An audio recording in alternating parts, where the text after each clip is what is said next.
Au sommaire de la revue de presse ce jeudi, le Libya Herald, pour commencer, qui se penche sur les tensions diplomatiques entre le Qatar et le Tchad. Ce dernier accuse le Qatar d'essayer de le déstabiliser au travers de la Libye. N'Djamena a ainsi donné aux diplomates qataris 10 jours pour quitter la capitale tchadienne, une décision qui survient suite à l'attaque au cours du week-end dernier d'une patrouille de l'armée tchadienne à la frontière avec la Libye. L'attaque menée par une milice fortement armée selon les autorités tchadiennes a causé la mort de plusieurs soldats nationaux.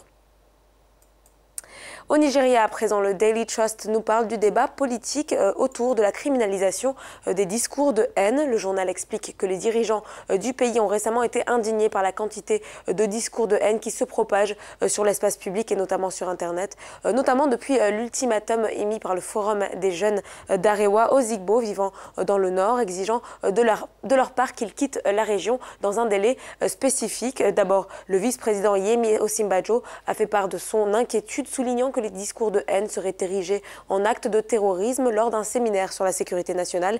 Et puis, à son retour du Royaume-Uni, le président Muhammadu Buhari qui a également renforcé cet engagement de la part des autorités. Le journal écrit par ailleurs que le débat au Nigeria sur les contours de ce discours de haine et de la liberté d'expression sont rendus difficiles du fait de l'imitation aveugle, je cite, des lois d'autres pays. L'article 39 de la Constitution de 1999 apparaît, selon l'auteur de ce papier, comme une duplication du premier amendement américain dans lequel la liberté d'expression est garantie sans équivoque, mais suspendue de manière tout aussi arbitraire.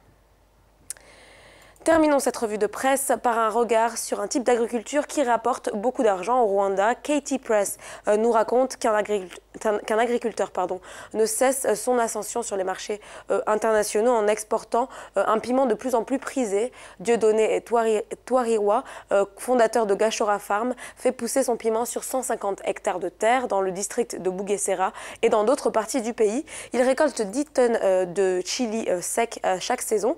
Jusqu'à présent, son entreprise a exporté 24 tonnes de piment évaluées à 17 000 $ au Royaume-Uni, sans compter ses exportations vers les États-Unis et la Suisse.